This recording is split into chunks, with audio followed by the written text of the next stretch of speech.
On the surface, Genshin Impact seems like a Zelda Breath of the Wild clone, but after a few weeks with the game, it's revealed itself to be something quite unique. While it contains many Breath of the Wild trappings, as well as a gacha system that's become very popular in the mobile market, its many intersecting systems provide hours of content before ever hitting a hard paywall. That all being said, there is a lot of information thrown at the players early on that can be difficult to parse through. This video serves as an explainer for several of the mechanics and features of Genshin Impact.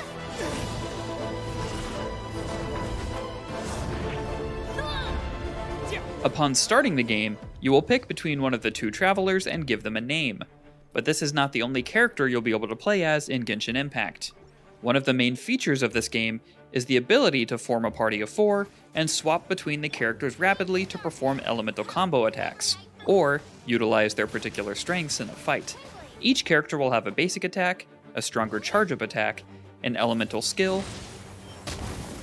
and an elemental burst.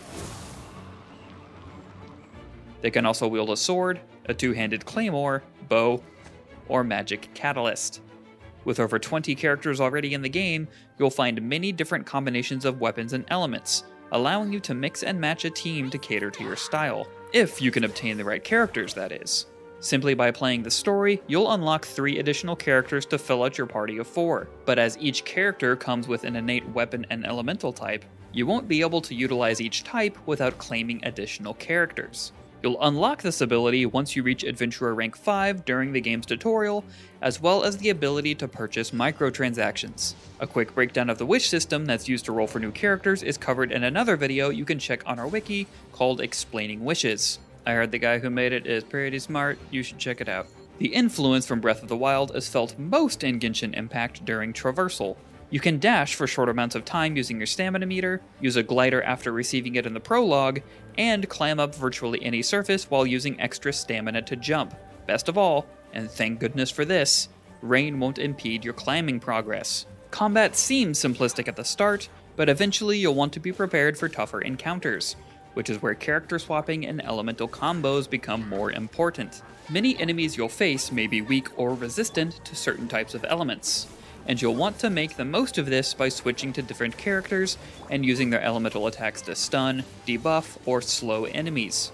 Hitting an enemy with multiple elements in quick succession can cause some exciting reactions, like using freezing cryo and gusting animo abilities to summon a blizzard effect that completely cuts through enemy defenses. On top of this, simply having a robust group of characters with specific elements in a party can provide passive buffs.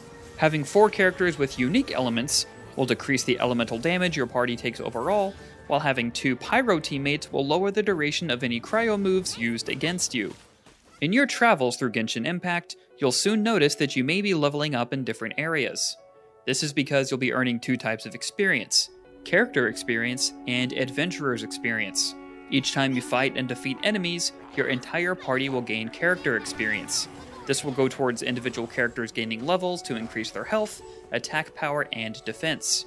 However, you may find that enemies give a fairly low amount of experience, and in order to vastly raise a character's level, you need to use character XP material found in chests or gained as rewards.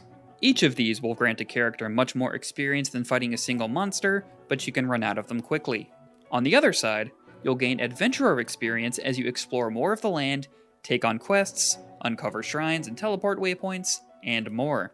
Your adventurer's rank is directly tied to how much of the game is open to you, which main story quests you can embark upon, and what kind of loot you can gain. Additionally, you can speak with the Adventurers Guild in either of the cities each time you level up your adventurer's rank to gain a ton of bonus items. Note that both your character levels and adventurer's rank have a soft cap, 20 for character and 25 for adventurer, and cannot be pushed higher with more experience. Instead, you'll need to meet the requirements for Ascension. Characters can ascend the first time with the right materials after reaching Adventure rank 15, but Adventure rank can only ascend by finishing a special Ascension quest received from the guild. As characters gain Ascension levels, they will unlock new talents and augment their powers. Meanwhile, ascending your Adventurer's rank will increase the world level, giving you bigger rewards and tougher enemies to contend with. The most confusing aspect of Genshin Impact is undoubtedly its multiple currencies. Our wiki page contains more in-depth info on all of them, so I'll be covering the ones you most need to worry about when starting out. Mora is the most basic type of currency. It can be gained from doing just about everything, and is used to buy things like food, ingredients, and basic weapons and artifacts from merchants. Keep in mind, it's easy to come by early on, but you'll really need it for later levels, so try not to spend more than you have to. Primogems are also rewarded for most of the game's tasks, and have various uses, but they're mainly used to create fates or replenish original resin, something you'll need for late game leveling. The aforementioned fates come in two different types: Acquaint Fates and Intertwined Fates. They're used for wishes, the game's gacha mechanic, in order to pull different groups of characters and weapons. Very rare to find on their own, they're sometimes awarded by the guild at certain adventurer ranks, or given out by the developers in in-game mail.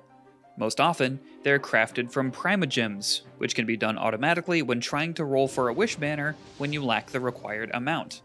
There is much, much more to be said about the different types of currency, but we'll stop it there for now to keep it simple for the purposes of this video.